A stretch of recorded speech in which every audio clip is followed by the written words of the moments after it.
C'est une attitude de conquérant parce qu'on doit gagner le match pour essayer d'être premier du groupe, mais on doit gagner également en essayant de rattraper les buts de retard qu'on peut avoir sur le Sénégal. Mais dans un premier temps, il y a un match à gagner, c'est jamais facile. Il y aura une bonne équipe du Botswana devant nous, mais en tout cas sur les premières minutes, il faudra essayer d'emballer la rencontre. Je pense qu'on doit se concentrer sur le prochain match. On va parler du match du Botswana. On a 4 points. On va essayer de terminer avec 7 points et un goal average supérieur au Sénégal. C'est sûr qu'on va devoir s'imposer. Déjà, la première étape, c'est gagner. Ça ne va pas être simple de gagner contre une équipe du Botswana qui avait fait de bons résultats dans la phase de qualification à la CAN, mais on doit être ambitieux. Donc ambitieux, effectivement, c'est pour pouvoir s'imposer, proposer un jeu offensif. On n'est pas simplement dans les joueurs, dans le dispositif, on est simplement dans des approches d'animation offensive qui vont devoir être, on va dire, un peu plus hautes que sur le reste des rencontres. Je pense qu'on doit entamer le match comme chaque match. C'est vrai qu'en Afrique, maintenant, il n'y a plus de petites équipes. Je pense que toutes les équipes sont bonnes. Et on peut le voir dans le niveau de chaque match, que ce soit pour les qualifications de la Coupe du Monde ou ici pour la CAN. Et voilà, nous on va entamer ce match comme les autres matchs pour gagner, pour essayer de marquer le plus de buts possible et pour ne pas en prendre. Je pense que chaque joueur sait que l'important de ce match-ci, de faire un bon résultat et de pouvoir marquer le plus de buts possible. Merci pour cette question. Bien sûr qu'on ne va pas donner la composition d'équipe à la veille du match. Après, il y a des réalités. La première réalité, c'est que dans mon groupe, j'ai la chance d'avoir des joueurs homogènes qui sont capables de débuter. Tout le monde est capable de débuter un match. Donc ça, c'est un critère qui est important sur un troisième match. L'autre critère, c'est que effectivement, il arrive très tôt, 2 jours après le match. Et troisième match, on doit aussi anticiper certaines choses, même si ça ne sera pas forcément le cas à 100% demain. Mais vous savez que les règlements sur les cartons jaunes seront remis à 0 en huitième de finale. C'est un des paramètres qui peut aussi nous faire modifier un petit peu certains postes. Et puis après, bien sûr qu'il va falloir trouver un petit peu d'énergie. Donc il y aura quelques postes qui vont changer demain. Arthur a passé une IRM hier matin qui a révélé qu'il y avait une petite entorse à la cheville. Donc on doit réévaluer dans quelques jours. Mais voilà, une entorse qui le rend indisponible pour le match de demain. Ça, c'est une information, mais sur laquelle il devrait rentrer assez rapidement dans le groupe. C'est important de respecter les équipes et surtout les joueurs, parce que nous avons de grands joueurs chacun dans nos effectifs et il faut qu'ils produisent leur meilleur football, et vous le produisez sur des terrains d'entraînement qui sont bons, sur des stades qui sont bons. C'est vrai qu'au Maroc, il y a des belles infrastructures, mais en Côte d'Ivoire, il y en avait aussi des super. Nos terrains d'entraînement, les terrains de match étaient aussi de grande qualité. Donc je dirais que c'est tout un continent qui est en train de progresser. Il y en a qui progressent plus vite que d'autres, c'est sûr, qui sont locomotives. Le Maroc en est une. Et voilà, donc nous on est contents. Moi, ça fait, je pense, depuis un peu plus de 16 ans que je suis sur ce continent. J'étais proche de l'évolution et voilà, pour moi c'est simplement la suite logique à l'amélioration du football africain, parce que les meilleurs joueurs du monde au football sont en Afrique et il faut leur donner la possibilité de s'exprimer à travers les équipes nationales, mais également à travers des championnats locaux qui doivent être performants, avec des infrastructures comme au Maroc, comme en Égypte, qui permettent aux joueurs locaux et aux académies de bien travailler. D'accord, je vais répondre. Je ne partage pas la même analyse que vous. Bien sûr que dans différents secteurs du jeu, on doit s'améliorer. Mais beaucoup de situations de but viennent de notre côté gauche. Donc il y a un équilibre à trouver entre efficacité défensive et efficacité offensive.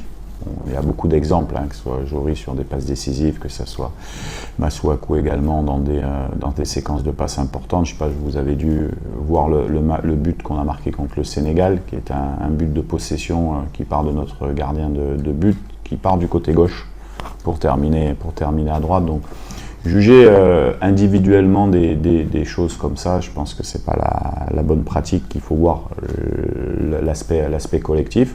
Il y a des matchs où il y a des joueurs qui sont meilleurs que d'autres. Voilà, c'est un équilibre. On ne se pose pas ce genre de questions. Honnêtement, on a la chance d'avoir deux très bons arrières gauche qui peuvent à la fois jouer arrière gauche, qui peuvent à la fois jouer piston dans un système de 3-5-2, qui peut aussi, puisque Joris le fait dans son club, défenseur central gauche dans une défense à 3 également. Donc nous, on a des critères de sélection, des critères d'occupation des postes un peu plus larges que j'ai touché 2 ballons, j'en ai perdu 1. Donc voilà. Après, il faut aussi savoir analyser les choses sur l'aspect défensif. Dans certains domaines du jeu, on doit s'améliorer effectivement. Ça fait partie de notre marge de progression, mais on a la chance d'avoir 2 top joueurs arrière gauche et j'en suis très content. Merci pour la question. Je pense que le moment était venu quand le coach m'a appelé. Il m'a fait part qu'il voulait me convoquer pour l'équipe nationale du Congo. Et le projet était vraiment bien. Aujourd'hui, on peut le voir, on voit les résultats. Les joueurs qui viennent, les joueurs qui tapent à la porte aussi pour venir. Je pense que quand on voit le Congo d'aujourd'hui, c'est un Congo stable avec, comme je dis et comme je dis à d'autres joueurs aussi, c'est très structuré, on est très bien, on n'a vraiment rien à dire, même sur l'organisation, les logements où on aime, les terrains, les voyages, tout se passe vraiment très bien et je pense que pour beaucoup de joueurs, il fallait que tout cela soit stable. Et aujourd'hui, on peut voir que ce soit des joueurs qui jouent en première ligue, que des joueurs qui jouent dans les top ligues en Italie, partout veulent venir parce qu'ils voient qu'il y a vraiment une avancée sur l'équipe nationale du Congo. Et on remercie Dieu aussi parce que les résultats suivent aussi. Donc c'est tout un tout. Et je pense que voilà, quand le coach m'a appelé, j'ai fait le choix. Et je ne regrette absolument pas aujourd'hui parce que je suis tellement fier de jouer pour le Congo et de voir aussi qu'on peut rendre la population heureuse. Cela nous fait énormément plaisir, à moi personnellement, à ma famille et à toutes les personnes qui m'entourent.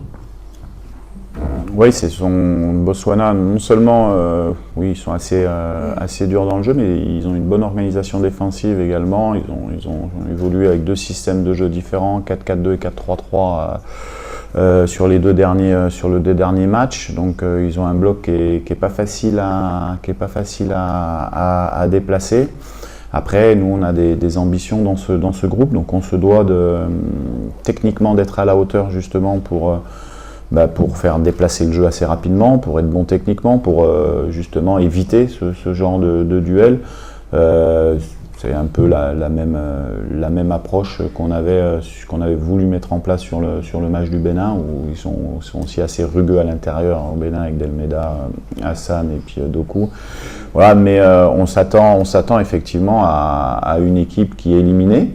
C'est sûr, mais qui va justement jouer un peu plus libéré. Donc c'est toujours des situations qui sont différentes. Mais sincèrement, on connaît très bien cette équipe du Botswana, on l'analyse, les joueurs savent ce qu'ils leur attendent, mais on se concentre beaucoup plus sur nos qualités. Si nous, on est capable d'avoir la même intensité, la même justesse technique, la même vivacité d'approche devant le but qu'on a eu contre le Sénégal, voilà, le match, on va nous regarder déjà, nous, ce qu'on sait faire. Si on fait un bon match, je pense qu'on gagnera. Il ne faut pas tomber dans des travers où on va manquer d'humilité parce que le Botswana a fait des très bons résultats. Sur les derniers matchs du Botswana, à part le match du Sénégal, où ils ont perdu 3-0, ils ont fait match nul ou une défaite par un but d'écart, c'est tout. Hein. Donc nous on est vigilants, on joue Botswana, on pourrait jouer une autre équipe, on doit rester concentré et faire notre match. On s'attend toujours à des matchs difficiles dans ces compétitions. Si le Botswana est qualifié, c'est parce qu'ils méritent leur qualification. Et quand vous méritez votre qualification, c'est que vous avez terminé deuxième d'un groupe. Eux, c'était le cas, notamment dans le groupe du Cap-Vert qui sont qualifiés à la Coupe du Monde. Donc, non, ce sont des équipes qui sont dangereuses, qui sont, comme je l'ai dit, bien organisées, qui ont de la qualité aussi technique, avec quelques joueurs, dont un joueur qui joue au Wydad Casablanca ici au Maroc, un autre qui joue en Algérie. Voilà, et puis ils gardent une structure locale avec des joueurs de Gaborone, avec des joueurs du tissu aussi local. Et puis je pense qu'ils vont être très motivés à jouer la RDC. Ça, c'est leur match à eux. Nous, notre match à nous, c'est de bien savoir utiliser le ballon, d'avoir des intensités techniques qui sont à la hauteur de ce qu'on a vu sur le Sénégal pour avoir des phases d'approche qui soient assez percutantes. Non, pas du tout. Nous, on est concentrés sur le match de demain du Botswana. Après, les parcours et ce qu'on aura, on sait que dans notre poule, le premier jouera un troisième. Là, personne ne sait, ça va dépendre des meilleurs troisièmes. Le second jouera avec certitude l'Algérie, qui a été sûre de terminer première de son groupe. Et le troisième de notre poule, pareil, va jouer un premier, mais on ne sait pas quelle poule. Donc, les calculs, vous comprenez que c'est difficile à faire. Et puis la seule chose qu'on sait, c'est que en huitième de finale, on ne jouera pas le Sénégal si on se qualifie ou le Bénin. Voilà, c'est uniquement ce qu'on sait. Donc on verra après. Nous, on est concentrés vraiment sur notre mission de se qualifier. Je suis d'accord avec vous. Je pense qu'avec les résultats d'aujourd'hui, ça risquera d'être mathématique ce soir, sans doute que à 4 points, minimum meilleur troisième. Mais nous, ce qu'on cherche, c'est terminer premier de notre groupe.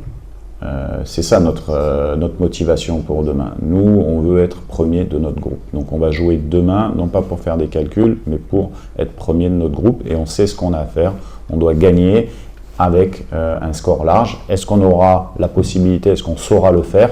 On verra demain, mais en tout cas, on va mettre quelque chose en place pour essayer d'atteindre cet objectif. Et après, on verra la suite. Thank you, Coach Sebastian. Thank you, Doris.